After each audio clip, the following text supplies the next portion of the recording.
প্রাণী যে শুধু মানুষের বন্ধু তাই নয়, বিপদের মুহূর্তে হতে পারে প্রকৃত রক্ষক।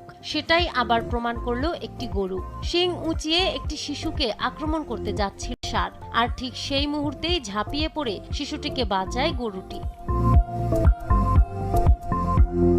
সম্প্রতি সোশ্যাল মিডিয়ায় ছড়িয়ে পড়া একটি ভিডিওতে দেখা যায় বেড়া দেওয়া এক ক্ষেতের ভেতর বসে মাটিতে খেলায় মগ্ন এক শিশু। পাশেই ঘাস খাচ্ছিল একটি গরু ও একটি ষাঁড়। শিশুটিকে দেখে আচমকায় উত্তেজিত হয়ে ষাঁড়টি হুঙ্কার তুলে শিং উঁচিয়ে তেড়ে আসে তার দিকে। মাত্র কয়েক সেকেন্ড পরই হয়তো, কিন্তু তখনই ঘটে অবিশ্বাস্য এক ঘটনা। ষাঁড়ের ঠিক সামনে ঝাঁপিয়ে পড়ে বালকটিকে নিজের পেটের নিচে রেখে দেয় গরুটি। ষাঁড় থেমে যায়, যেন বুঝতে পারে এই মাতৃত্বের মমতার সামনে তার রাগের কোনো জায়গা নেই। বিপদ টের পেয়ে ছুটে আসেন একজন, ষাঁড়টিকে সরিয়ে নিরাপদে শিশুটিকে নিয়ে যান ক্ষেতের বাইরে। গরুটি তখনও দাঁড়িয়ে থাকে শিশুটির পাশে, যেন এখনো পাহারা দিচ্ছে নিজের সন্তানকে।